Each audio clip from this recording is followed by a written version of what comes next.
Okay, this is the recording for the assignment that says remainder theorem and graph polynomials. So here we need to remind ourselves how to do long division. So for example, x squared plus 7x plus 3 divided by x plus 4. So in this case what we would do is the x plus 4 goes here, and then we have x squared plus 7x plus 3 in the box. And so then we have to figure out how many times does x plus 4 go into this. So x goes into x squared x times, then we multiply that to the x plus 4. So we get x squared plus 4x, x times 4. Subtract the entire polynomial. So x squared minus x squared is 0. 7 minus 4 is 3x. And we bring down the next number, or next term. Then we say how many times is x going to 3x, and it goes 3 times. And again multiply, so we get 3x plus 12. We want to subtract that whole thing. 3x minus 3x is 0. 3 minus 12 is a negative 9. And so what does this number mean? That is a remainder. So here our answer would be x plus 3, but we have a remainder of negative 9. And so that remainder tells us something. If I can do this division and I get an answer with no remainder, then I would know that it divides evenly, first of all, and second, that that answer would be a factor of the polynomial. So back when we had something like this, x squared plus 7x plus 3, we might want to see if we can factor it, and that we have some tools to do. However, what if we had bigger polynomials and we can't exactly use those same tools that we did before for factoring, so now we have to use something else. Another way that we could determine this is using that remainder theorem. So if we're dividing by the x plus 4 in that example, we could say that that would solve to negative 4. And so if we plug that into the equation, the x squared plus 7x plus 3, we would get negative 4 squared plus 7 times negative 4 plus 3. And when all said and done, we would see that we'd get negative 9. So again, that also tells us that, hey, we would have a remainder, so x plus 4 in its factored form would not be a factor of this polynomial. So let's look at something bigger than what we have here. So something bigger, let's look at g of x equals x cubed minus 3x squared plus 4. And so if we look at the numbers here, again, it's that same idea. We'd have to look at the first number, the coefficient in front of the x cubed, and the number at the end, the constant 4, and look at our possibilities. And so our possibilities are 1, negative 1, 2, negative 2, 4, and negative 4, because those are all the types of numbers that could multiply that would give us 4. And so what we would do is we want to plug in every single one of these numbers. So g of 1, g of negative 1, g of 2, and so on and so forth. And what we find out is that negative 1 and 2 actually, when I plug them in, equal 0. So that means that those are indeed going to have, or be corresponding to our factors. So x plus 1 is a factor and x minus 2 is a factor. But if we look, we have x cubed here, so that means that we have one more factor. How do we find it? Well, let's look at this multiplication of the 4. So we know 4 is equal to negative 1 times 2 times something.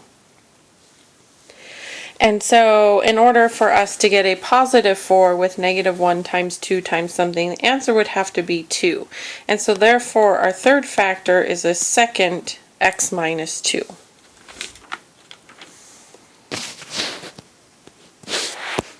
So how do we use this information to actually graph a polynomial function?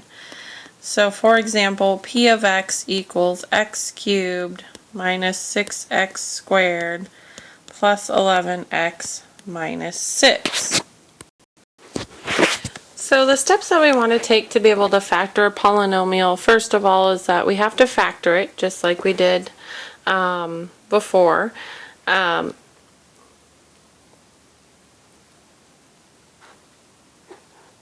And figure out numbers that would work and do what we talked about as far as the last two examples. We have to determine the end behavior of the polynomial, and because that depends on its degree and the sign of the leading coefficient. Once we get those and we have the factors, remember factors mean that those are the x-intercepts, so those give us points to work with. And then we also have to maybe figure out some other possible places to find points on this graph if we're not quite sure what it should look like. So here we look at the 6, and so all of our possibilities are 1, -1, 2, -2, 3, -3, 6, and -6. And we have to determine if these do indeed work. Okay, and while we do this, just plugging those into those equations, so watch your signs, what we find are that 1, 2, and 3 work. So this factors to x minus 1 times x minus 2 times x minus 3. Now what does that tell us? Well, that tells us that at the point 1, 0, at the point 2, 0, and at the point 3, 0, it's going to cross the x-axis. Now, based on the lesson, it tells you if the polynomial is odd and a polynomial is even, then that determines what the end behavior is. And so this one's odd, so that means that one side is going to go up and the other side is going to go down. And with that, we look at the coefficient in front of the leading term, and this one's positive. So this means that the left side is going to go down and the right side is going to go up. We're not sure what happens in the middle, but we're getting there because now we have these 3 points that we can plot. The other thing we have to do is just figure out how far up or how far down it goes, and so that's just a matter of plugging in points. So if we look at our x-axis, and we look at these points that we just found, so we have, so let's make this 0, well, let's not put that there. So here's 1, here's 2, and here's 3. We know that it's going to cross at these points, but we're not sure what happens like in between. Does it go through these points or does it just touch it? Not sure.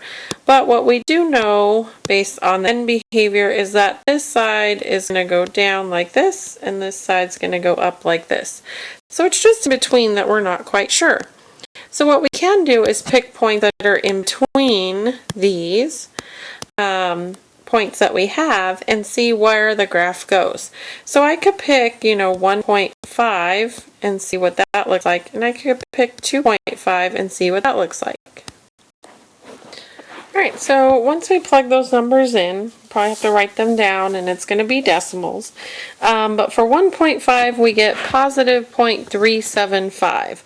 So we know that, if we draw the other part to our graph like this, where 0 is located, and here's 1, that point is going to be somewhere really close to here.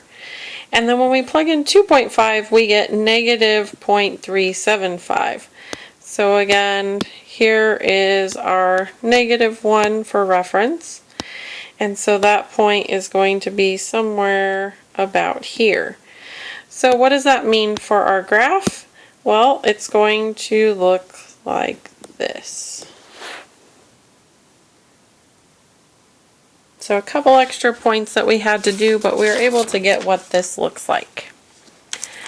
So now this is the ending of that recording. You'll need to call, text, or Skype message me so I can ask you a couple questions about this recording, and you'll get credit for this assignment. Have a great day.